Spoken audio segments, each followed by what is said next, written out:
Imagine a dead, pitch-black night in the forests of Tasmania. You hear a sound that makes your blood run cold. It's not just a howl or a growl, it's a mixture of a death scream, a guttural cough, and the screech of a chainsaw stuck in a tree.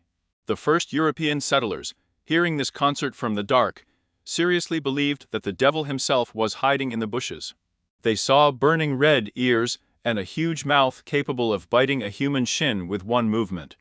So the legend was born. So there was a name that stuck to this beast, forever Tasmanian Devil. But if we turn on the flashlight, we will not see a monster from myths at all. We will see a creature the size of a small stocky dog with jet black fur and a white stripe on its chest. At first glance, ridiculous, clumsy, almost comical. But appearances are deceptive. The Tasmanian Devil is the pinnacle of the evolution of marsupial predators that has survived to this day. After the mysterious disappearance of the marsupial wolf, it was this sturdy man who took the throne of the most dangerous and powerful carnivorous marsupial on the planet. And believe me, he deserved this title with every drop of his fierce temperament. Why are even those who are much bigger afraid of him? The secret lies in his head. Literally. The devil's skull is disproportionately large. Almost a quarter of his entire body weight is accounted for by the head and the most powerful neck muscles. This is a live hydraulic press. If we recalculate the bite force per unit of body weight, it turns out that the Tasmanian Devil bites harder than a lion, tiger, or white shark. Where other predators carefully gnaw the meat, the devil simply annihilates the prey. Bones, teeth, hooves, thick hide. For him, this is not an obstacle, but only a light crunch for dessert. His jaws are designed to turn everything biological into dust. Interestingly, his rage is not always a desire to kill. Devils are extremely social creatures, although their parties are more like gladiatorial fights. When a group of these animals gathers around carrion, the real hell begins. They yell, grin, and cling to each other's muzzles, but behind this chaos, there is strict etiquette. Scientists have found out that this creepy whiskey is a way to avoid a real fight. The devils are so powerful that if they start fighting in earnest, they will simply kill each other in one meal. Therefore, they use screams as a psychological weapon. Whoever yells louder and scarier is the one in charge at the table. But the most amazing thing about the introduction of this beast is its ears. Have you noticed how they turn purple when he's angry? It's not magic. The devil has a very thin skin on his ears, pierced by a network of capillaries. When a predator is excited or ready to attack, the blood flow increases, and the ears begin to glow bright red against the background of black fur. This is his built-in rage indicator. If you see a black shadow with flaming ears in front of you, which makes the sound of a working mixer, congratulations. You have met the most charismatic bad guy of the Australian region. And this is just the beginning of his story. After all, behind the ferocious mask, there are amazing biological secrets that we didn't even know about. If you thought the Tasmanian Devil was just evil, a dog with a powerful bite, get ready to be surprised. Evolution has created a real biological tank out of this creature, in which there is not a single superfluous detail. And the first thing you should pay attention to is his gait. From the outside, it seems that the devil is club-footed, waddling from side to side, like no one else. But don't be fooled by this slowness. Its front paws are slightly longer than the hind ones, which gives it a huge advantage when running over rough terrain and in dense thickets. He's not a sprinter like a cheetah, but he's a death marathon runner.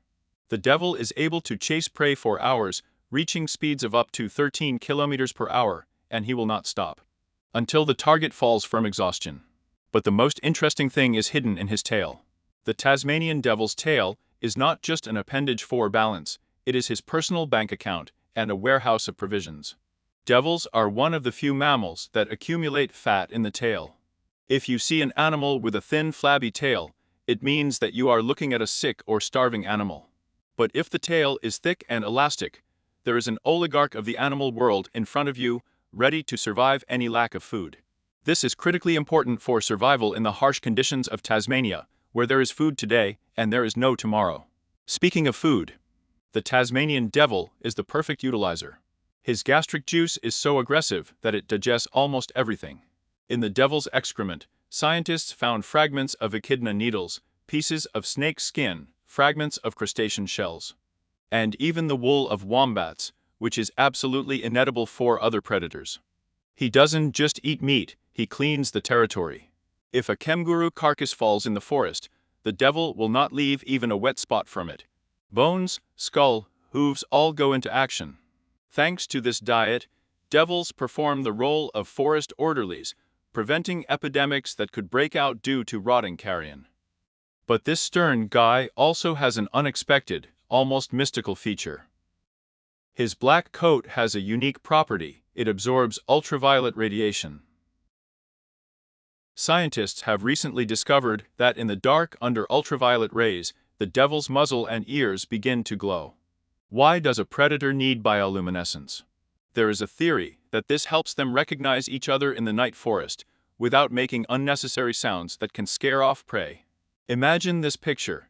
A completely black beast, with a neon glow of its muzzle, glides silently through the ferns. It sounds like a scene from a sci-fi movie, but it's the reality of an Australian island.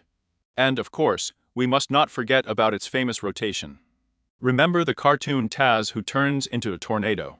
In reality, devils, of course, do not spin like a top, but their maneuverability is amazing. Thanks to the low center of gravity and powerful paws, they can turn around on the spot, literally on one patch. This makes them extremely dangerous opponents in close combat. Even if the enemy is much larger, the devil manages to dodge and inflict his crushing bite on the most vulnerable point. He is a master of martial arts by nature, where the main technique is not beauty, but efficiency and ruthlessness. However, despite all its power, the devil is a marsupial animal, and its method of reproduction seems to be something beyond understanding. He breeds up to 30 tiny cubs, each of which is no bigger than a grain of rice. And now imagine, the mother has only 4 nipples in her bag. This is the most brutal race for survival, which begins with the first second of life. Only 4 of the fastest and strongest will reach the goal and get a chance to grow into the most formidable predator that everyone is afraid of. The rest will just disappear. Natural selection in its purest form, without the right to make mistakes. It would seem that a creature with such a bite force and an iron stomach should be invulnerable. But in the late 90s, the Tasmanian Devil looks like a threat against which any jaws are powerless. The population began to decline rapidly, and the reason was truly terrible. Scientists have encountered something that was almost never seen in nature before: a contagious cancer. The disease was called DFTD, devil's facial tumor. Imagine a virus that is transmitted not through the air, but through direct contact.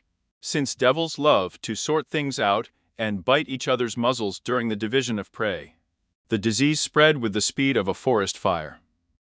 The tumor deprived the animals of the opportunity to eat, and in a matter of months, the blooming species was on the verge of complete extinction. In 20 years, the number of devils has fallen by 80%. The world froze in anticipation. Are we really going to witness the death of the last large marsupial predator? But the man decided to intervene. Scientists have launched a real special operation. Insurance populations were created on isolated islands where only healthy individuals were exported. It was a kind of Noah's Ark for devils. And in 2020, a historic event took place. Tasmanian devils, for the first time in 3,000 years, returned to the mainland of Australia in the wild. Why was it necessary? It turned out that without the devil, the Australian ecosystem is in disarray. Wild cats and foxes have bred on the mainland, which literally mow down rare local birds and small animals. The devil is a natural barrier. He is too harsh for foxes and too efficient as a cleaner to allow outsiders to dominate. The return of this formidable baby is not just about saving the species, it is an attempt to restore balance to the whole continent. Today, we are seeing the first successes. The first mainland devils are already being born in the reserves of New South Wales. The devil is coming home, and this battle for life is just beginning. Speaking of the Tasmanian Devil, it's impossible to ignore his on-screen incarnation. We all know Taza from Looney Tunes is a crazy brown tornado that sweeps away everything in its path. But how close is this image to reality? Surprisingly, the creators of the cartoon hit the spot with one main feature: appetite. A real devil can eat up to 40% of his own weight in one sitting. It's like a person would eat 30 kilograms of steaks for dinner. His metabolism is an ever-working furnace that requires fuel. However, the rest of the real beast is much more complicated. He doesn't spin like a top, but he's incredibly smart. Studies have shown that devils are able to solve complex tasks to get to food and have an excellent memory for faces and smells. They are not mindless killing machines, but strategies that know exactly when to get into a fight, and when it is better to retreat and wait in the shadows. Interestingly, today the Tasmanian devil has become real, a symbol of environmental resistance. This animal, which survived 3,000 years of exile from the mainland, coped with an epidemic of deadly cancer, and is now returning to restore order in the Australian forests. His presence is a sign that nature is capable of recovery if we give it even a tiny chance. The devil has ceased to be a monster out of the dark and has become the hope for the entire ecosystem. There are not many places left in the world today where you can meet these amazing creatures in the wild. But everyone who has seen them live notes one thing: this small body contains the energy of the whole element. It is a symbol of a wild, unbridled will to live, which is not afraid of diseases, competitors, or death itself. The natural world is cruel, and the Tasmanian devil is its perfect reflection. He is loud, ferocious, and frightening, but without him, this world would become much quieter and more boring. So who is he really? A hellspawn, or an unfairly maligned forest orderly? The answer is obvious. He is the master of Tasmania, and now he has returned to claim the throne. And what do you think? Would such a kid be able to survive in the forests of your region? Or our predators would have been too much for him? Write in the comments whose bite power impressed you more, the devil or the crocodile. Don't forget to subscribe so as not to miss new stories about the craziest creatures on our planet. See you in the next issue.